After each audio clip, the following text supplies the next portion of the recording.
Is of the host, guests, and call-in participants. These do not necessarily represent the views of this show's distributors or sponsors. This program may contain obscene, profane, or otherwise objectionable language. Viewer discretion is advised.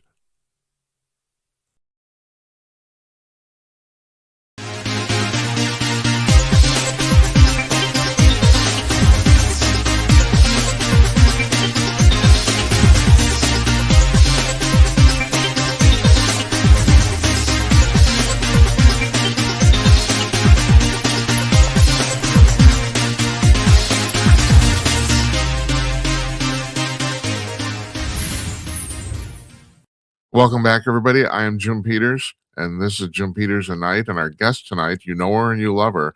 She's a columnist for RedState.com, and she's a proprietor of her own AsTheGirlTurns.com, joining us from her home office in northern Alabama. Here she is, Jennifer Oliver O'Connell. Hi, Jennifer. Hey, Jim. How are you? I'm doing good. I'm doing all right. I'm tired. Are you? I'm old. I thought maybe you were running marathons or traveling or something like that. I wish. That's not going to happen anymore. I ran a pretty good 40-yard dash in my youth, but no, I don't think I can do that anymore. You've been writing a lot of interesting stuff lately, but the first thing I have to ask you, and you did kind of write an article about this, but we need to talk about detail because you and I are both former Los Angeles residents. And yes. Today they're voting in the primary for the mayor's race in Los Angeles, and you know, John Nolte on Breitbart, he said what I've been basically saying, and I think a lot of people are thinking, if Karen Bass is not actually eliminated, or if she wins re-election, basically civilization there is over. Yes, it is. I mean, it's already pretty awful from the friends that I know who are still there. And all that's happening, it's abysmal. And yeah, if they give her 4 more years, consider Los Angeles pretty much gone. And the thing is, why would anybody do this? I don't know. Here's the deal. You know, okay, she's an abject failure. She's obviously incompetent. And people say, well, Pratt's never been in office. He's inexperienced. Well, all that's true. But you can't do any worse. Yeah. That's the thing. You can't do any worse, and it's almost like, it's not almost like, it is like they are inured to, well, this is just the way it is. Oh, there's just homeless. You just have to walk past homeless on the street dumping and injecting themselves. You know, this is the normal, and it's like, it's not supposed to be the normal, particularly people like you and me who were there when it was normal, when the streets were clean, when, you know, that there was little to no homelessness. And you actually could walk safely in certain areas of the city. Now it's a nightmare. You go down Beverly Hills and you get attacked by somebody in a machete. So people think this is supposed to be normal, and it's not. The most interesting thing lately, the most interesting endorsement is I forget what his name is, but the guy who was the showrunner and the writer of Entourage, the show about Beverly Hills and that star. He basically said, I'm for Spencer Pratt. You know, he's like, I have to lock my doors. I got private security and cameras, and he owns 3 legal guns because of how bad it's gotten. I think he even said, I'm a liberal Democrat and I'm for Spencer Pratt. You know? Got it. Yeah. So no, go ahead. Please go ahead. What people fail to realize is, this is the type of stuff people vote on. Yeah, they may be fried and dyed blue Democrats or, you know, totally red, but really they vote on what is my quality of life? What can I do anymore? You know, if I can't go out for mimosas and brunch on Sunday without having a gun placed in my face, that matters. If someone's going to promise they're going to fix that, then that's who I'm going to vote for. That's how Nathan Hochman got in. Gascon came in and did everything wrong. Crime got furthered and worse, and boy, did they chuck him out. So, you know, I'm glad you brought that up. Can you explain the mindset to a guy? You know, honestly, to God, I don't understand what is he thinking? I mean, is this? Are they? Is he literally trying to destroy civilization, or does he honestly think his ideas are going to make this better? I don't. It seems so misguided to me. I don't understand how anybody could think that way. There are people who believe in their cause, the common good, and you have to come around, everybody else has to come around to their genius. And Soros types like Gascon, like Chesa Bodine, also gone, the crazy woman in New York, Letitia James, they all think, we're their social experiments, and this is how we're going to further justice in the American way, or their American way, into society. They don't care about victims. They don't care about rampant crime because they're not affected by it. They get to go with their private security and drive up to their fancy homes, and they're never affected by any of this. It just fascinates the hell out of me. I don't. It's like we never learn, Jennifer. Just as a society, as humanity. I was reading about. Did you ever read the book Fatherland by Robert Harris? It is a speculative alternative history of what happened in World War II. In the book, Germany wins World War II, and it's 1964. And so it's really fascinating because Harris wrote a huge part of the book, which is actually part of the book, explaining his alternate history. But it's like one of the things he brought up in there is the fact that he says that that in 1964, the German people, the youth, are ready to rebel because they don't understand why Hitler came into power in the first place. And it seems like we go through the same thing. We have these young people who they're fucking communists, and they don't understand. Yeah. They've never seen the fact that communism doesn't work. Can we ever get out of this cycle? And how do we?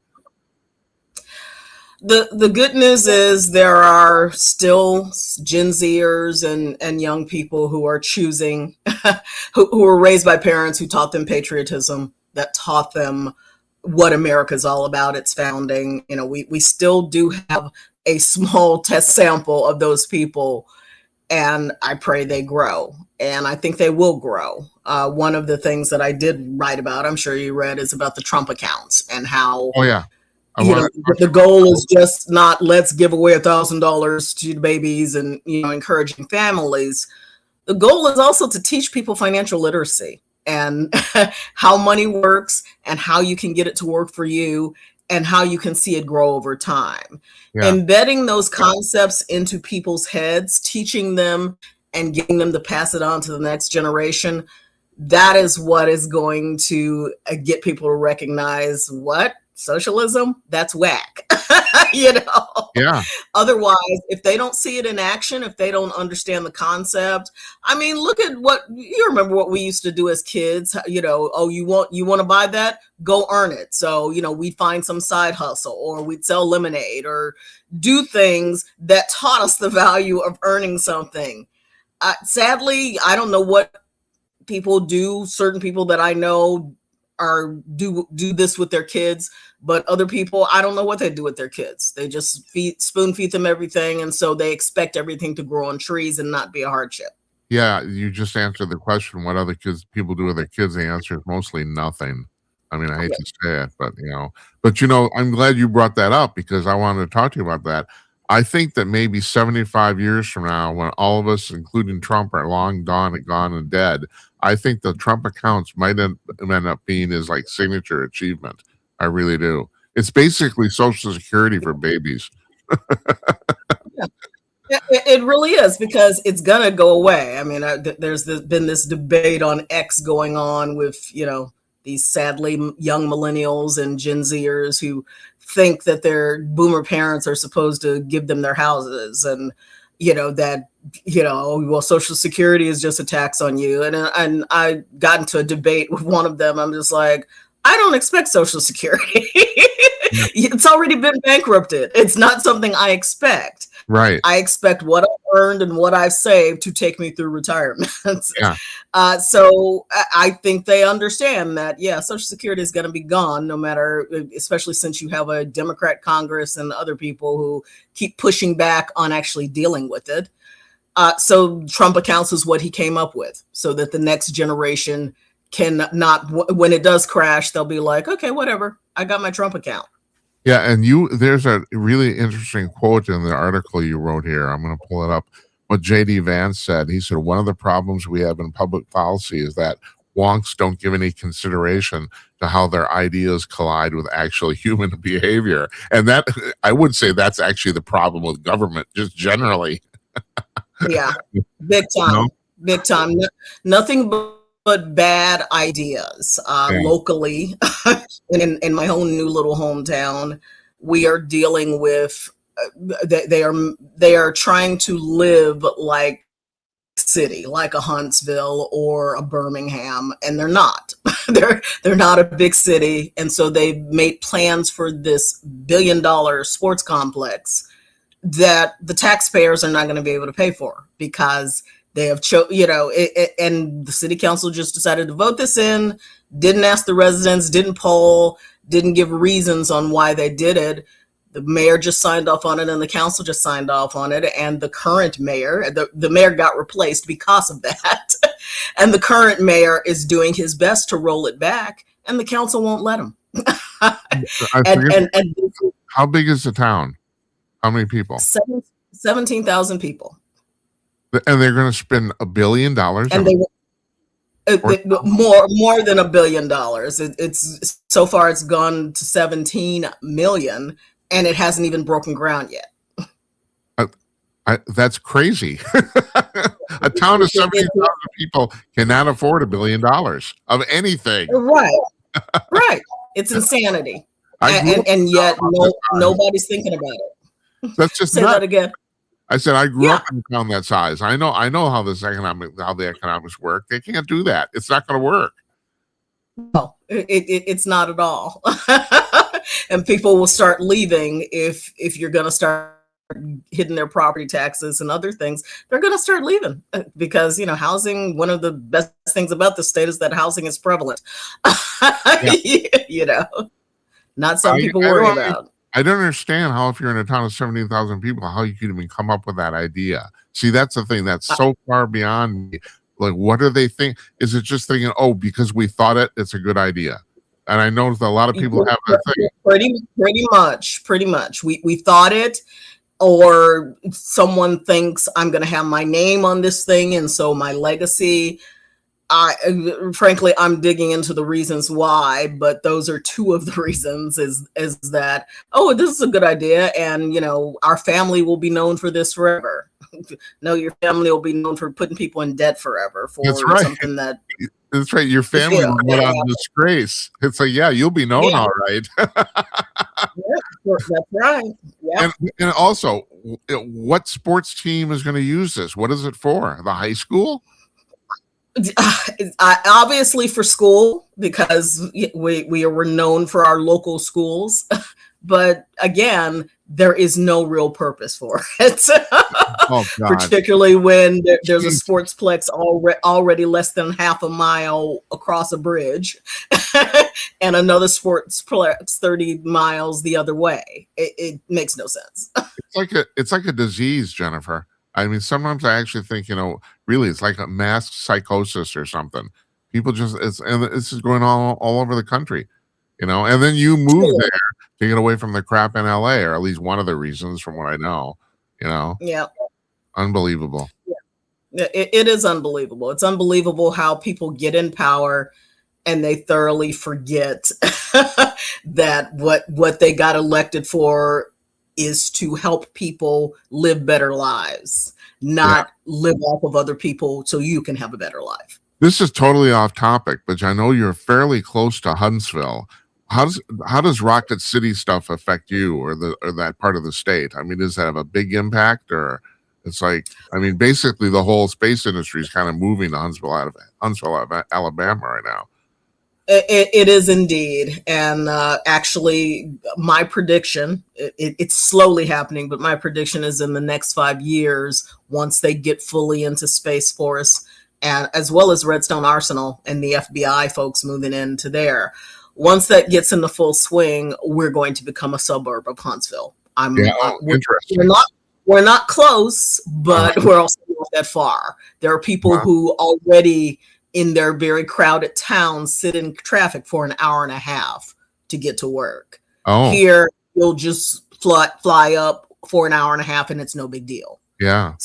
So we're going to end up becoming a suburb of Huntsville. And I don't know if the viewers even know this. I mean, Huntsville is becoming space city basically for America. It is. I mean, even SpaceX is moving there, or at least some part of them, from what I understand. Yep. You know. Yeah, it's being put on the map. Alabama is going on the map. If Tommy Tuberville, Senator Tuberville, gets elected, which, despite some interesting challenges, it looks like he probably will. We're going to see some explosion and some, And I don't really know why did Rocket City happen? Was that just was it because of local politicians in Washington to arrange for this, or why did this all take place? Well, Alabama used to be a premier place for particularly Huntsville and Rocket City. That's where NASA is. A lot of NASA, a lot of military contracting has gone through there for decades. It's only been recently that smart politicians like Tommy Tuberville, like Senator Katie Britt, some of the local representatives, one of them running for Tuberville's seat,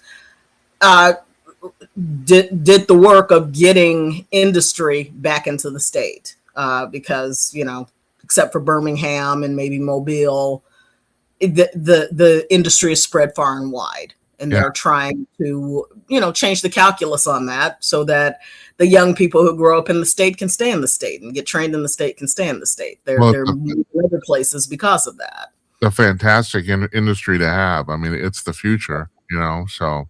And from what I understand, Huntsville is already kind of displacing Canaveral as a launch place for a lot of this stuff too. So, they are. Yeah. Hey, Jennifer, you wrote an article about the quote unquote anti-weaponization fund. And I gotta admit, and I should know more about this. Maybe I don't know. Politics has been boring me lately. So yeah. So could you explain exactly what this is? So, I mean, the Democrats are trying to set this up as the fact that this is a recompensation or reparation fund for the people that stormed the Capitol on January 6th. First of all, is that actually true? Is it?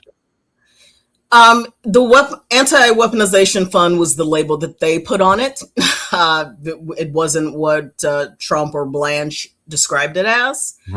And bottom line, Trump was suing the IRS back in 2022. I don't know if people remember it, or maybe it was even 2019 or 2020. They released his tax returns. They leaked them among other people, which is supposedly illegal.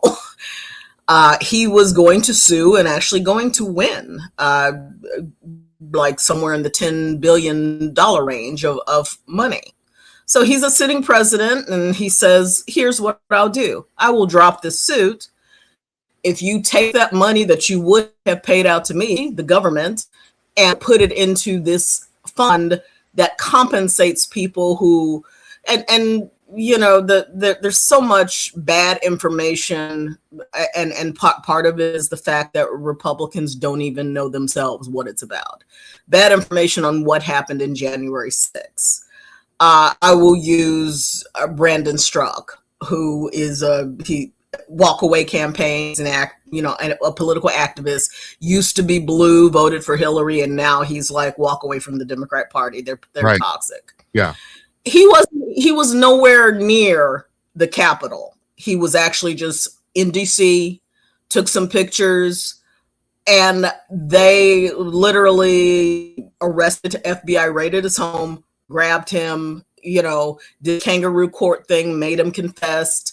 I think he served probation, not sure exactly how his sentence fell out, but he was, convicted of something, a trespassing charge or something like that. This is something they've done to people who were just grandmas. Yeah.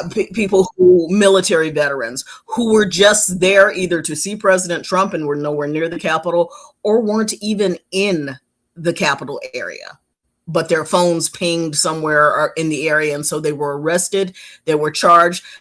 There was so much railroading that went on with this for the cause of January 6th is an insurrection and everybody must pay for it.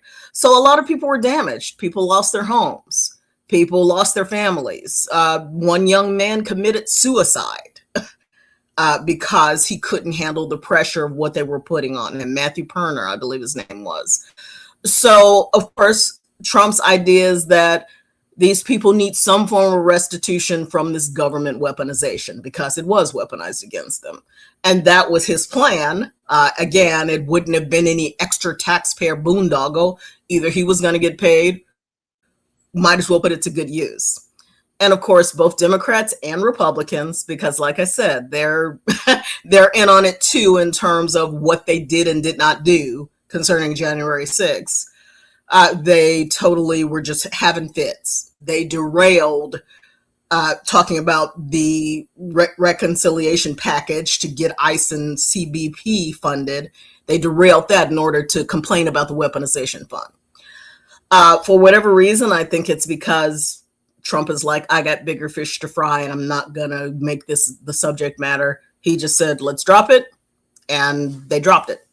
But of course, Democrats and Republicans and whoever else is involved in this aren't happy to drop it because, again, if it's a subject matter that's negative on Trump, they're going to keep hitting the ball when we got things that actually need to get done.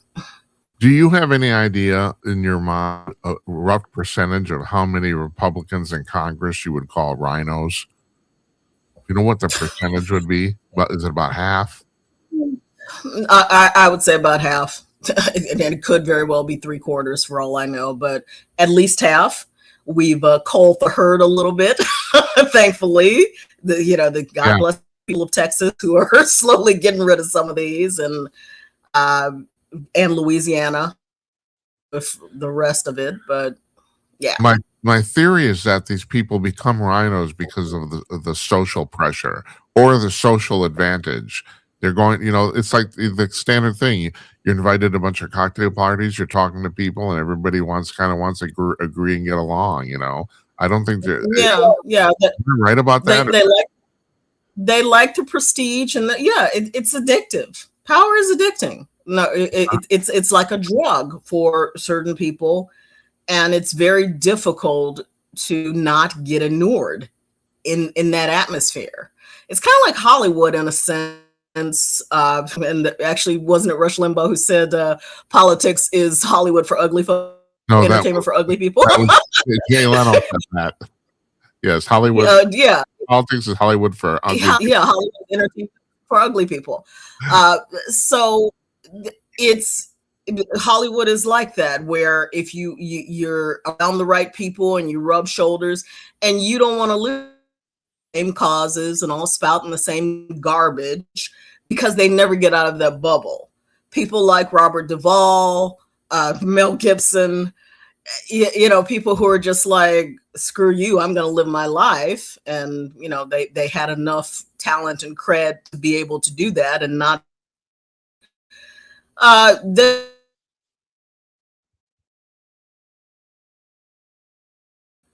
and it's very difficult when you spend half your life in DC to be able to do that. So on the one hand, I get it. On the other hand, enough people are able not to do that and still take care of their people and take care of their constituents and do what's right. Jennifer, have you been to DC lately? I've heard people say that it's unbelievably clean, that the Trump administration has really, really physically cleaned the place up. Have you heard this? Or this is what I hear. The last time I was in DC, CPAC didn't happen this year. So yeah, last year was the last time I was in DC, and I was, I made the mistake of walking from a place I was eating, I think, back to my hotel, and didn't do that again, because surrounded by homeless folks. Yeah. So I would love to go there now to see how clean it's gotten.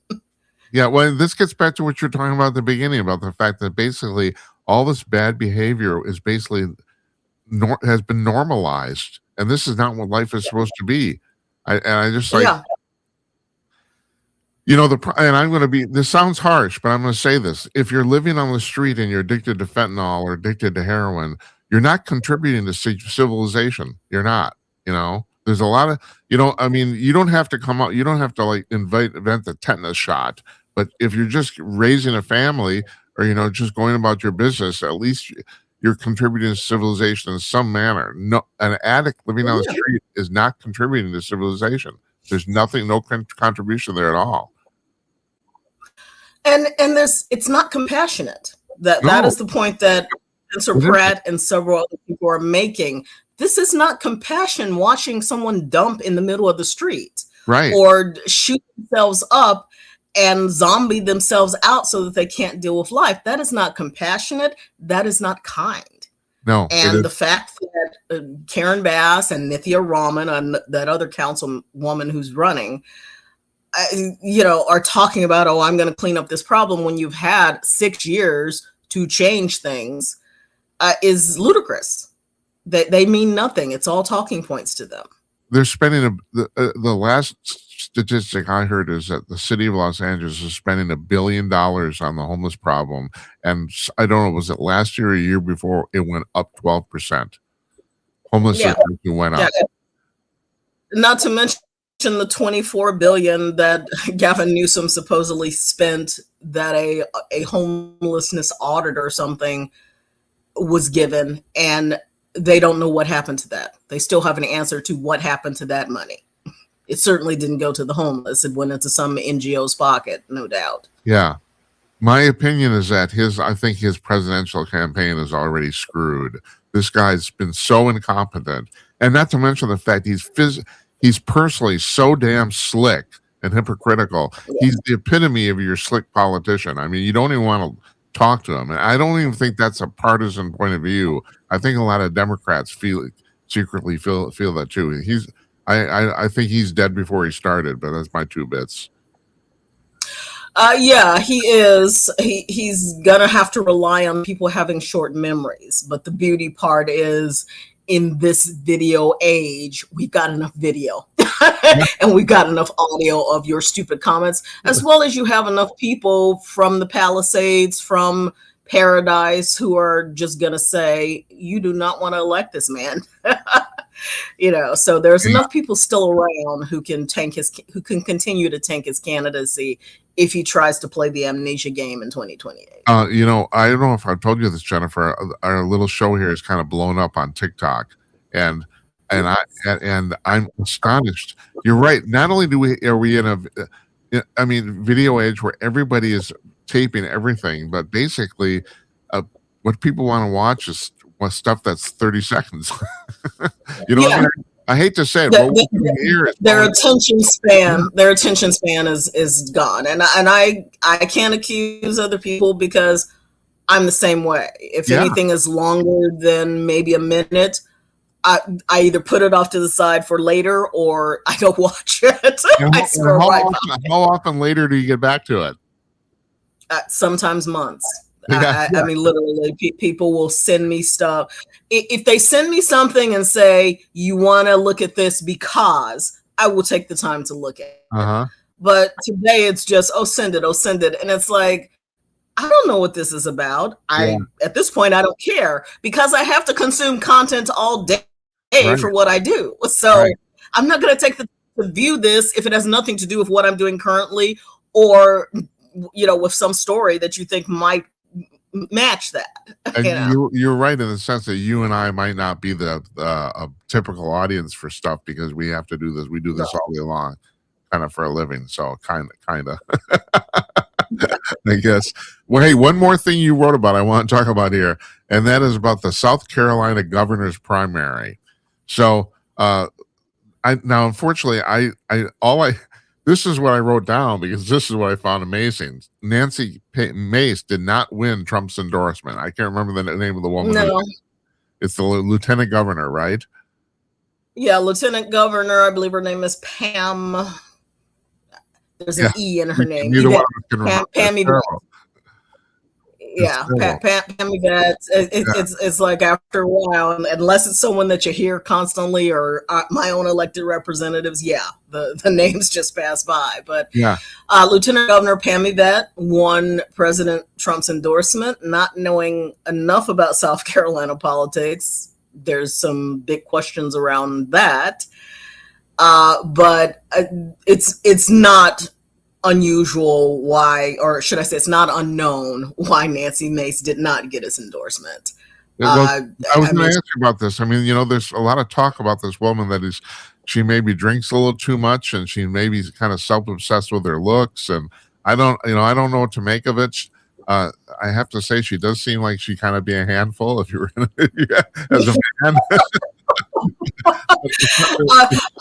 Go ahead. I think, I'm not sure if it was that article or another article that I talked about the hot crazy matrix Yeah, right, that my guy friends acquainted me to on. Yeah, that's right. But apparently she's on the wrong side of the hot crazy Yeah, matrix. she is. Yeah, that's right. I mean, yeah, very attractive woman, and not stupid. I mean, for sure, not Right. stupid, but Absolutely not. man, I don't Yeah. know. It's like, I think And has potential if it wasn't, it really is all about her. Anything you see her championing, mounting, it's all about her. Yeah. Even the whole Epstein file thing, all Well, about her. the other thing I thought was really distasteful, but she got up in Congress and went on her ex-boyfriend, Yeah, and she did that specifically because nothing anyone says in Congress can be held against them. You can't get sued right. for anything. So by doing it in office, he's he can't retaliate. It's like terrible. I think he did attempt to sue. I'm not sure what happened with it, but I know he didn't let it stand.